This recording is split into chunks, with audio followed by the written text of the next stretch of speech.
बिस्मिल्लाहिर्रहमानिर्रहीम। अस्सलाम वालेकुम नादरीन, आप यूट्यूब चैनल देख रहे हैं। मैं इमरान खान हूं। लोगों की बस होना शुरू हो गई है लोड शेडिंग की वजह से। 1 घंटा बिजली आती है और 1 घंटा जाती है, और अभी जुलाई का महीना शुरू नहीं हुआ। जुलाई के महीने के लिए पाकिस्तान के पास फ्यूल मौजूद नहीं है। जो पेट्रोलियम मसनूआत हैं उन पर बहुत ज़्यादा कीमतें बढ़ाने के बावजूद मैंने आपको डाटा बताया था कि $129 फी बैरल का जब आलमी मंडी में पेट्रोल था, उस वक्त इमरान खान पेट्रोल बेच रहे थे $149 फी लीटर, और आज $103 फी बैरल का जब आलमी मंडी में पेट्रोल है तो इंपोर्टेड सरकार पेट्रोल बेच रही है $234 फी लीटर। अब आप इस इजाफे से अंदाजा कर सकते हैं, और डीजल के साथ भी यही सूरत हाल है, बल्कि डीजल ज्यादा महंगा कर दिया है। तो ये सारी सूरत हाल पाकिस्तान में इंपोर्टेड सरकार ने पैदा की है।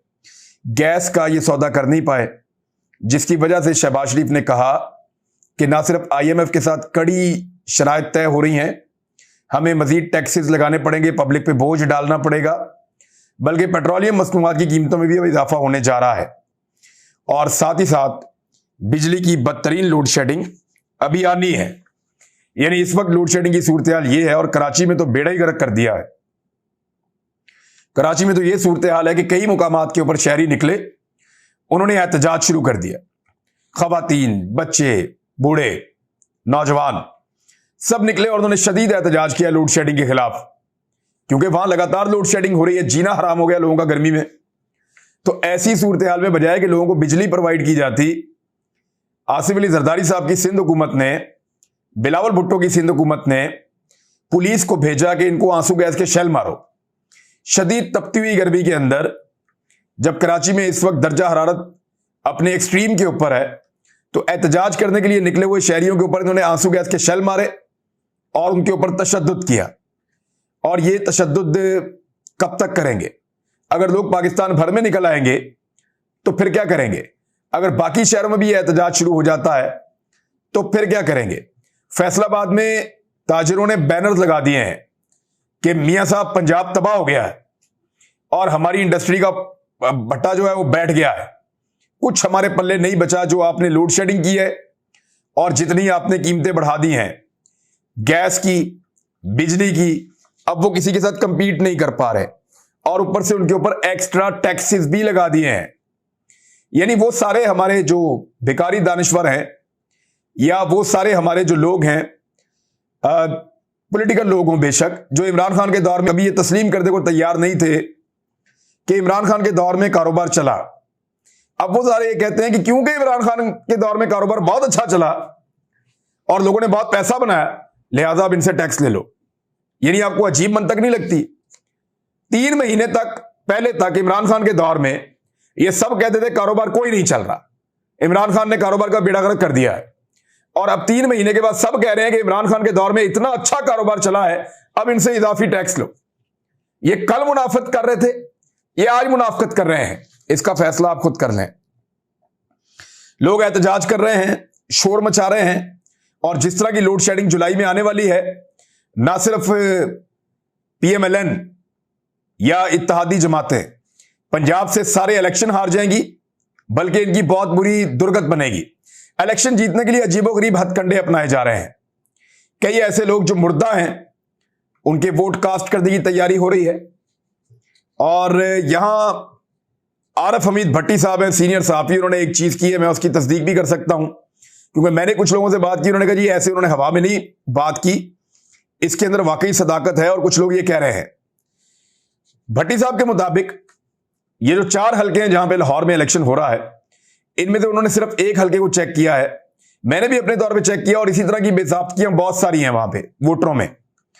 2000 बंदे जो मुल्क से बाहर रहते हैं, और 17 जुलाई को उनका वोट कास्ट हो जाएगा और फहरिस्त तैयार कर दी गई है। बंदे मुल्क से बाहर हैं, वोट पाकिस्तान में उनका पड़ जाएगा। कई लोग जो दुनिया से इंतकाल कर चुके हैं, उनका वोट पाकिस्तान में पड़ जाएगा।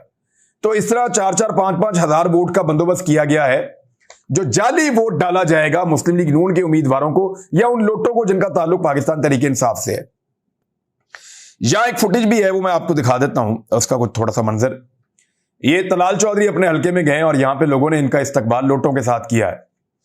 ये चारों तरफ लोटे खड़े हैं और लोटों लोटों की आवाजें लगा रहे हैं। इसके पीछे दो वजूहात हो सकती हैं। एक तो मुझे यह लगता है कि यह फेक एहतजाज है और तलाल चौधरी ने यह वीडियो का ड्रामा खुद किया है, क्योंकि तलाल चौधरी इस बात के ऊपर खासा नाराज है कि जिस हल्के से वो इलेक्शन हारा था और नवाब शेर वसीर वहां से इलेक्शन जीता था, नवाब शेर वसीर को टिकट देने का जो फैसला किया नून लीग ने, उस फैसले पे तलाल चौधरी बहुत परेशान है और वो कारकुनों को उकसा करके लोटे छोटे पकड़ के मेरे आसपास घूमो, मेरी बेइज्जती करो, खैर है कोई बात नहीं, लेकिन ये वीडियो बना के हम वायरल करते हैं जिससे मीडिया में ये मामला उठेगा और मेरी पार्टी की क़यादत नवाब शेर वसीर, उसको टिकट देने के बजाय टिकट मुझे मिल जाएगी तलाल चौधरी को। तो ये तलाल चौधरी अपनी कॉन्स्टिट्यूएंसी या अपना हल्का नहीं छोड़ना चाहता, हालांकि यहां से इलेक्शन हार गया था और अब वो चाहता है कि नून लीग का टिकट उसको मिले, नवाब शेर वसीर को वो नून लीग का टिकट ना मिले। थोड़े दिन पहले जब नवाब शेर वसीर अपने हल्के में आया तो तब भी लोगों ने लोटा लोटा के नारे लगाए, पोस्टर फाड़ दिए, लोटे मारे, तो इस पे कुछ नौजवान गिरफ्तार भी हुए थे। तो अब ये मेरे ख्याल में तो ये जानबूझकर किया गया है। दूसरी जानिब जो चीजें जानबूझकर की जा रही हैं उनमें एक तो उसामा कादरी साहब का एक इंटरव्यू है, एमक्यूएम से इनका ताल्लुक है। वो ये कहते हैं जी हम इस्तेमाल हुए हैं, हमें इस्तेमाल किया गया है, एक शख्स को वजारत उस्मा की कुर्सी पे बैठाने के लिए मुझे यानी एमक्यूएम को इस्तेमाल किया गया है और हम इस्तेमाल हुए हैं कुछ लोगों को नैब से बचाने के लिए, यह भी उन्होंने कहा है। यानी अब लोग एतराफ़े जुर्म कर रहे हैं कि जनाब हमने ये किया है। और जब खालिद मक्सी से एक टॉक शो में सवाल किया गया कि जनाब आप क्या अपनी राय में आजाद थे, तो उन्होंने कहा मैं कुछ चीजों का जवाब इस वक्त नहीं देना चाहता। यानी अगर आजाद थे तो वो कह सकते थे मैं आजाद था, लेकिन उन्होंने कहा कि मैं कुछ चीजों का जवाब इस वक्त नहीं देना चाहता। ये सारा कंफ्यूजन क्यों क्रिएट किया जा रहा है? नंबर एक तो जितना कंफ्यूजन क्रिएट करेंगे, इन तमाम लोगों को यकीन दिलाया गया था ताकतवर लोगों की जानिब से कि ना सिर्फ आपको एक इंपोर्टेड हुकूमत बनाकर दी जा रही है, आप उस हुकूमत का हिस्सा होंगे, बल्कि आपको अच्छा खासा नवाजा भी जाएगा और वो हुकूमत बहुत अच्छी चलेगी, हम उस हुकूमत को पूरी सपोर्ट दे देंगे। ये इस किस्म के वादे थे मुबैना तौर पे, लेकिन वो सब कुछ नहीं हो सका। इकॉनमी भी बैठ गई और जैसा इंपोर्टेड सरकार चली है कुछ उनके पल्ले नहीं रहा। पब्लिक सारी की सारी एमक्यूएम के, बलूचिस्तान अवामी पार्टी के, फजलुर रहमान के या पीपल्स पार्टी और पीएमएलएन के खिलाफ हो गई। अब ये सारी चीजें देखते हुए सब लोग अपनी अपनी जान भी छुड़ाना चाहते हैं, गिले शिकवे भी कर रहे हैं। ना कुछ मिला यानी खाया पिया कुछ नहीं, गिलास तोड़ा बारह ना, यानी अब आपको गिलास जो टूटा उसके पैसे देने पड़ेंगे, खाया पिया आपने कुछ नहीं है। ये इन सबके साथ हो गया है बदकिस्मती से। असेसमेंट कुछ और थी, अंदाजा कुछ और था, वो ठीक साबित नहीं हुआ, मिसकैलकुलेशन हो गई है। और वो हुई पता क्यों? क्योंकि कभी भी नाकामी हुई नहीं थी इससे पहले। नवाज शरीफ को हटाया, 3 दफा कोई नाकामी नहीं हुई, कामयाबी से हमकनार हुए, लोगों ने बड़ी सपोर्ट की, मिठाइयां बांटी। बेनजीर को 2 दफा हटाया, यूसुफ रजा गिलानी को हटाया, परवेज मुशर्रफ निकला, काफ लीग के लोगों को हटाया। तो जब जब पाकिस्तान में रिजीम चेंज किया गया, नाकामी कभी हुई नहीं। तो जो असेसमेंट करने वाले हैं या जो लोग कैलकुलेशन करते हैं, उनकी कैलकुलेशन कभी गलत नहीं हुई, तो उनको लगा इस दफा भी नहीं होगी। तो एहतियात से कैलकुलेशन की होती तो शायद पता होता कि इसका नतीजा क्या निकलेगा।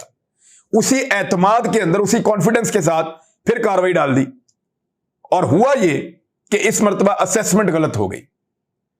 इस मर्तबा ठीक तरीके से हालात का तायुन नहीं कर पाए, और ना सिर्फ पाकिस्तान की इकॉनमी बैठ गई, पाकिस्तान के गरीब आदमी के ऊपर बोझ पड़ गया, बल्कि पाकिस्तान की वो हुकूमत गिरा दी गई जिसको लोग चाहते थे कि अभी कंटिन्यू करे। तो यह गलती है और इसका खमियाजा वो तमाम लोग भुगत रहे हैं जिन्होंने इस रजीम चेंज ऑपरेशन में हिस्सा लिया था। ख्वाजा आसिफ साहब का एक स्टेटमेंट है इंतहाई मुतनाज़े, वो मैं आपके सामने जरूर रखूंगा। उन्होंने कहा कि इमरान खान के हामी ओवरसीज पाकिस्तानी खाते पीते लोग हैं। उन्होंने 2 ममालिक के साथ वफादारी की कसमें खाई हुई हैं, किसी ने अमेरिका की, किसी ने मलका की कसम खाई हुई है। ये लोग पाकिस्तान को नुकसान ना पहुंचाए, वहां बैठकर पाकिस्तान के खिलाफ जहर ना उगलें। एक तो कोई पाकिस्तानी ओवरसीज कभी पाकिस्तान के खिलाफ बात नहीं करता, कभी कोई ओवरसीज पाकिस्तानी पाकिस्तान को गाली नहीं देता। सिर्फ एक ऐसा पाकिस्तानी है ओवरसीज, अल्ताफ हुसैन, जिसने पाकिस्तान को गाली दी थी। कोई ओवरसीज पाकिस्तानी पाकिस्तान के खिलाफ ना जहर उगलता है, ना पाकिस्तान को गाली देता है। वो पाकिस्तान की हुकूमत के ऊपर, इंपोर्टेड सरकार के ऊपर उंगली उठाते हैं, या उनके सहूलतकारों पे, या उनके हैंडलर्स पे, या न्यूट्रल्स पे, या ऐसी पॉलिसीज के ऊपर बात करते हैं जो उनको पसंद नहीं है। तो जमहूरियत है, उनको बात करने का हक है। यानी ओवरसीज पाकिस्तानियों के पैसे और डॉलर्स आपको अच्छे लगते हैं। आज पाकिस्तानी तलवे चाट रहे हैं 1-1, 2-2 अरब डॉलर के लिए आईएमएफ के, अपने मगरबी आकाओं के।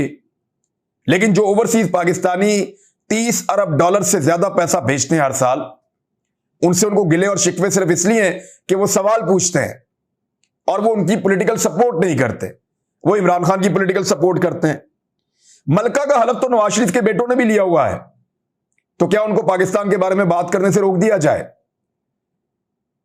लिया हुआ है उन्होंने हलफ, पूछ लें उनसे आप।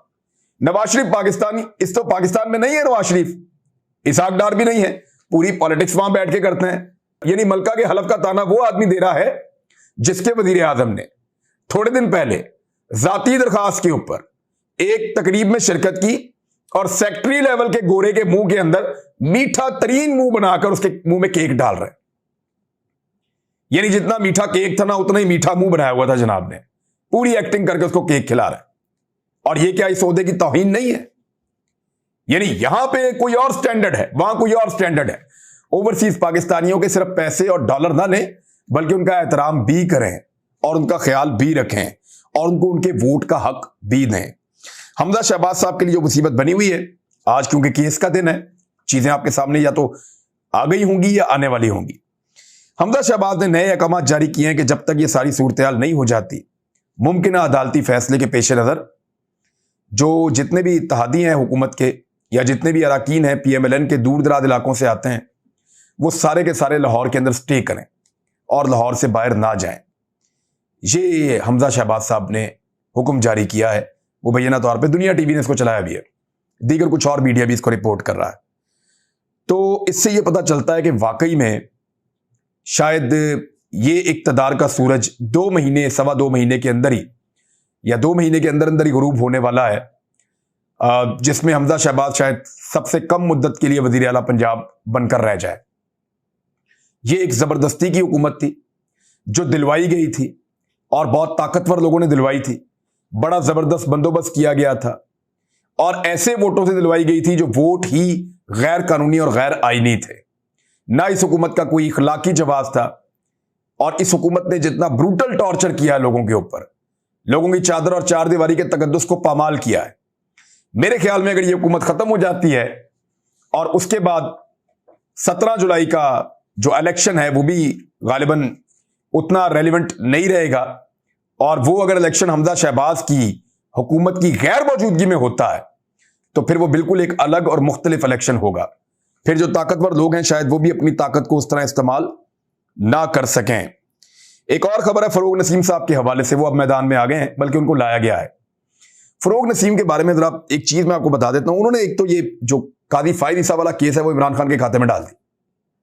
और मुझे 7 बजे इमरान खान ने बुलाया, मैं 9 बजे पहुंचा, उन्होंने कहा ये केस है, ये कर देना है। काजी फाइज ईसा वाला जो जज साहब वाला केस था, उन्होंने इमरान खान के खाते में डाल दिया। थोड़े दिन पहले फवाद चौधरी साहब ने कहा था कि ये फरोग नसीम जोर दे रहे थे और वो चाह रहे थे, जब हमारी मीटिंग हुई थी कि ये केस किया जाए, वो उनके खाते में डाल रहे थे। लेकिन जब सहाफियों ने इमरान खान साहब से पूछा था तो उन्होंने ये कहा था कि ये एक गलती थी और ये नहीं किया जाना चाहिए था, और ये मुझसे करवाया गया था, मुझे कहा गया था।